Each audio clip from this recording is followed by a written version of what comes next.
Welcome everyone. Today I want to explain the question of simple interest. Okay.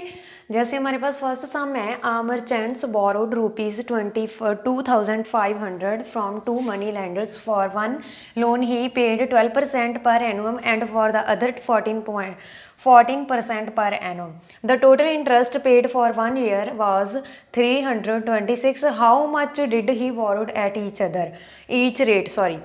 देखो उसने क्या बोला है कि एक व्यापारी है जो उधार लेता है दो कर्जादार से 2,500 रुपीज़, ठीक है। लेकिन एक से वो 12% पे लेता है और दूसरे से वो 14% पे लेता है, और दोनों का जो एक साल का इंटरेस्ट है, ब्याज है, वो कितना बनता है 326। और हमने निकालना क्या है, उन्होंने बोला है कि आपने फाइंड आउट करना है कि वो एक से कितने उधार लेता है, ठीक है। तो इसके लिए हम क्या करेंगे, सपोज कर लेते हैं लेट ही बोरोड कि वो ही borrowed X rupees at 12% and देखो अगर 1 हमने ले लिया है कि X है, अगर एक का जो मनी है मतलब प्रिंसिपल है वो X है, तो फिर दूसरे का कितना होगा कि टोटल तो हमें 2,500 दिया है ना, तो फिर दूसरे का कितना होगा, X उसमें से माइनस हो जाएगा, X कम कर देंगे हम उसमें से। तो उसके लिए हम क्या लिखेंगे, जहाँ पे 2,500 माइनस X एट 14%, ठीक है। सबसे पहले हम सिंपल इंटरेस्ट निकालते हैं 12% पे। तो इसके लिए हम क्या करेंगे, जहाँ पे लिखेंगे simple interest at 12% is equals to principal into, simple interest का यही फॉर्मूला होता है ना, अपॉन 100। अब देखो एट 12% एट 12% तो कितना बनेगा, एक्स लिया हुआ है ना हमने, प्रिंसिपल है जो जहाँ से, और जहाँ पे आर कितना है 12% है और टाइम कितना है 1 ईयर, तो ये क्या बन जाएगा 12x अपॉन 100। अब सिंपल इंटरेस्ट एट 14%, जब हमने 14% पे सिंपल इंटरेस्ट निकाला तो वो कितना बनेगा, अब वहाँ पे कितना दिया हुआ है principal 2,500 minus X into 14 into 1 upon 100।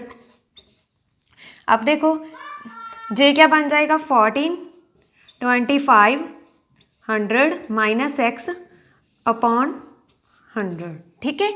अब हमें क्या दिया हुआ है गिवन, देखो उसके बाद उसने बोला है कि जो टोटल इंटरेस्ट है एक साल का दोनों का वो कितना है 326। मतलब जब हम दोनों को ऐड कर देंगे तो इसका तो टोटल ही बन जाएगा सिंपल इंटरेस्ट। जैसे जहाँ पे simple interest plus simple interest, तो ये क्या बन जाएगा, टोटल हो जाएगा ना। तो वो कितना दिया हुआ है 226, इन दोनों को हम ऐड कर देते हैं 12x अपॉन 100 प्लस 25, साथ में क्या था 14 अपॉन 100, ठीक है। अब देखो इसके बाद क्या दिया हुआ है उन्होंने, हम सबसे पहले इसको ओपन कर लेते हैं बिकॉज हम एक्स वाले फिर अलग कर लेंगे और कांस्टेंट टर्म्स हम वन साइड ले जाएंगे। जब हम 14 को 25 के साथ मल्टीप्लाई करेंगे तो ये क्या बन जाएगा 35,000 माइनस 14x। अब देखो जहाँ पे हमारे पास क्या है, डिनोमिनेटर सेम है ना, तो हम इसको ऐसे लिख सकते हैं, x वाले हम अलग कर लेते हैं। जहाँ पे देखो 12x है और जहाँ पे क्या है 14x है, तो ये कितना हो जाएगा 12 माइनस 14, 2 आ जाएगा ना, लेकिन साइन जो बड़ा है उसका लगता है, बड़ा कौन सा है इसमें से 14, और 14 के आगे क्या है माइनस, तो ये क्या बन जाएगा माइनस के 2x प्लस 35,000 अपॉन 100, ठीक है। 100 जहाँ पे क्या है डिवाइड हो रहा है, तो इधर आके क्या हो जाएगा मल्टीप्लाई।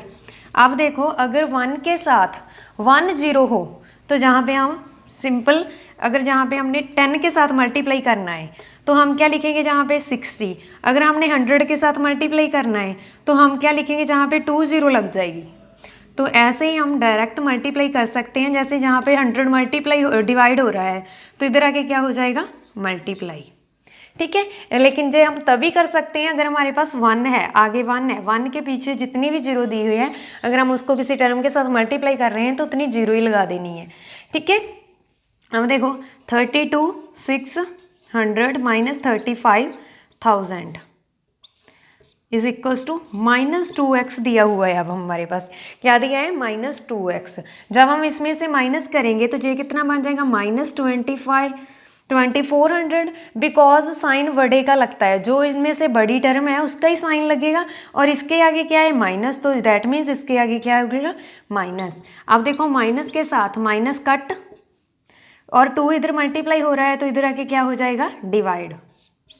जब हम 2 के साथ डिवाइड करेंगे तो हमारे पास क्या बन जाएगा, x इज इक्वल्स टू 1200।